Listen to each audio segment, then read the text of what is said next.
ഇന്ന് നമുക്ക് ഉപ്പുമാങ്ങ കൊണ്ടൊരു കറി ഉണ്ടാക്കാവേ. ഇത് മാങ്ങ ഉപ്പിലിട്ട് വെച്ചിരുന്നതാണ്.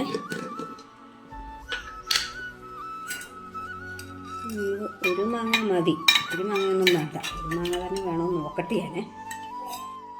ഇപ്പം നമുക്കിതെടുത്തിട്ട് ഇത് വെള്ളവും കൂടി നമുക്കെടുക്കണം. ഈ മാങ്ങയുടെ വെള്ളവും കൂടി ഒഴിച്ചിട്ട് ഞാനിപ്പോൾ ചെയ്യാൻ പോകുന്നത് ഈ മാങ്ങയുടെ കുറച്ച് വെള്ളം ഒഴിക്കും, ഈ മാങ്ങയും കൂടി അരയ്ക്കും മിക്സിയിലിട്ട്. അപ്പം അതിന് വേണ്ടിയിട്ട് തേങ്ങ, ജീരകം, ചെറിയ ഉള്ളി ഒരു 3 എണ്ണം, ഒരു 4 ഉണക്കമുളക്. അപ്പോൾ ഇത് മിക്സിയിലിട്ട് നന്നായി അരയ്ക്കും. ഇതിൻ്റെ കൂടെ ഈ മാങ്ങായും ഈ മാങ്ങയുടെ വെള്ളവും കൂടി ഒഴിച്ചിട്ടാണ് ഞാൻ അരയ്ക്കുന്നത്. എന്നിട്ട് കടുക് വറക്കും. അപ്പം നമ്മുടെ ഉപ്പുമാങ്ങക്കറി എങ്ങനെ വെക്കുന്നത് നോക്കാം. അപ്പം ഞാനിത് അരച്ചെടുത്തിട്ടുണ്ട്. ഇതിൻ്റെ കൂടെ ഇച്ചിരി വെള്ളവും കൂടി ഒഴിക്കണമെന്ന് തോന്നുന്നു. കുറച്ച് പുളി കുറവുണ്ട്. അപ്പം നമുക്ക് കുറച്ച് വെള്ളം കൂടി ഒഴിച്ചു കൊടുക്കാം. കടുക് ഇട്ട് കൊടുത്തു.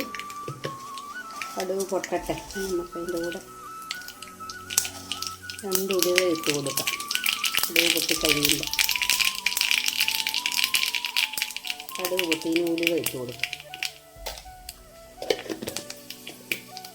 ഉലുവ പൊട്ടി കഴിയുമ്പോൾ അരിഞ്ഞു വെച്ചിരിക്കുന്ന ചെറിയ ഉള്ളി, ഒരു മുളക് മുറിച്ചത്, കറിവേപ്പില, ഇതും കൂടി നമുക്ക് ഇതിനകത്തോട്ട് ഇട്ട് കൊടുക്കാം. അപ്പോൾ ചെറിയ ഉള്ളി ഇട്ട് കൊടുക്കാം.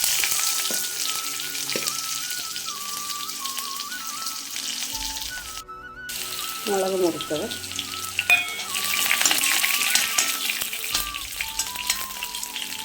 കറിവേപ്പില ഇട്ട് കൊടുക്കാം. കൂട്ടിനകത്തോട്ട് ഒഴിച്ച് കൊടുക്കാം.